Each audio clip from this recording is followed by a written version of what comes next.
ಎಲ್ಲರಿಗೂ ನಮಸ್ಕಾರ. Welcome back to my YouTube channel. ಇವತ್ತು ಗೋಧಿ ಉಂಡೆ ಹೇಗೆ ಮಾಡೋದು ಅಂತ ಹೇಳ್ಕೊಡ್ತೀನಿ ಬನ್ನಿ.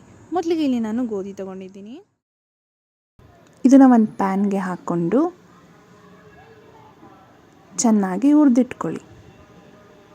ನೋಡಿ, ಈ ಥರ ಎರಡೂ ಸೈಡ್ ಚೆನ್ನಾಗಿ ಹುರಿದಿಡಬೇಕು. ನೀವು ಮಿಲ್ ಕೂಡ ಮಾಡಿಸ್ಬೋದು ಅಥವಾ ನೀವೇ ಗ್ರೈಂಡರಲ್ಲಿ ಗ್ರೈಂಡ್ ಕೂಡ ಮಾಡ್ಕೋಬೋದು. ನೋಡಿ, ಈ ಥರ ಪೌಡರ್ ಕನ್ಸಿಸ್ಟೆನ್ಸಿ ಇರಬೇಕು. ಈಗ ಇದಕ್ಕೆ ಬೇಕಾಗುವ ಪದಾರ್ಥ ಕ್ಯಾಶ್ಯೂಸ್, ತುರಿದಿಟ್ಕೊಂಡಿರೋ ಕೊಬ್ಬರಿ, ಸಕ್ಕರೆ ಪುಡಿ, ತುಪ್ಪ ಮತ್ತು ಸ್ವಲ್ಪ ಏಲಕ್ಕಿ. ಈಗ ಒಂದು ಪ್ಯಾನ್ ತಗೊಂಡು ಅದಕ್ಕೆ 4 ಸ್ಪೂನ್ ತುಪ್ಪ ಹಾಕಿ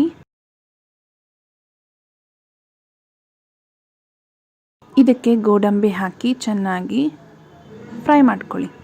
ಈಗ ಇದಕ್ಕೆ ಗೋಧಿ ಹಿಟ್ಟು ಹಾಕಿ ಗೋಧಿ ಹಿಟ್ಟನ್ನ ಸ್ವಲ್ಪನೇ ಹಾಕಿ ಚೆನ್ನಾಗಿ ಮಿಕ್ಸ್ ಮಾಡ್ಕೊಳ್ಳಿ.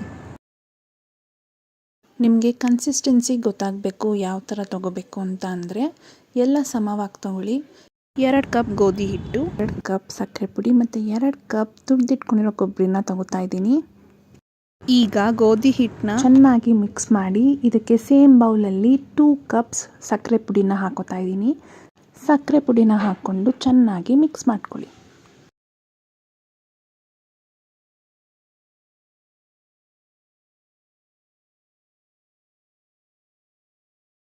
ಈಗ ಮಿಕ್ಸ್ ಆದಮೇಲೆ ಇದಕ್ಕೆ ಸೇಮ್ ಕಪ್ಪಲ್ಲಿ 2 ಕಪ್ ಕೊಬ್ಬರಿ ತುರಿ ತೊಗೋತಾ ಇದ್ದೀನಿ.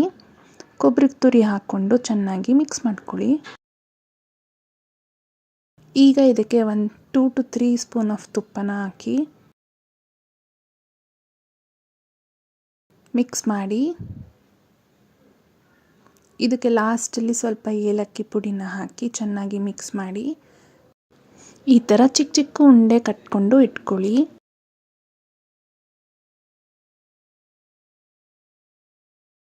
ಈಗ ಗೋಧಿ ಲಡ್ಡು ರೆಡಿ ಟು ಸರ್ವ್. ಈ ರೆಸಿಪಿ ನಿಮಗೆ ಇಷ್ಟ ಆದರೆ ಲೈಕ್ ಮಾಡಿ, ಫ್ಯಾಮಿಲಿ ಫ್ರೆಂಡ್ಸ್ ಜೊತೆ ಶೇರ್ ಮಾಡಿ. ಹಾಗೆ ರೆಸಿಪಿ ಟ್ರೈ ಮಾಡಿದ್ರೆ ಹೇಗಿದೆ ಅಂತ ಕಮೆಂಟ್ ಸೆಕ್ಷನಲ್ಲಿ ಕಮೆಂಟ್ ಹಾಕಿ. ಸಬ್ಸ್ಕ್ರೈಬ್ ಆಗೋದನ್ನ ಮರಿಬೇಡಿ. Thank you for watching.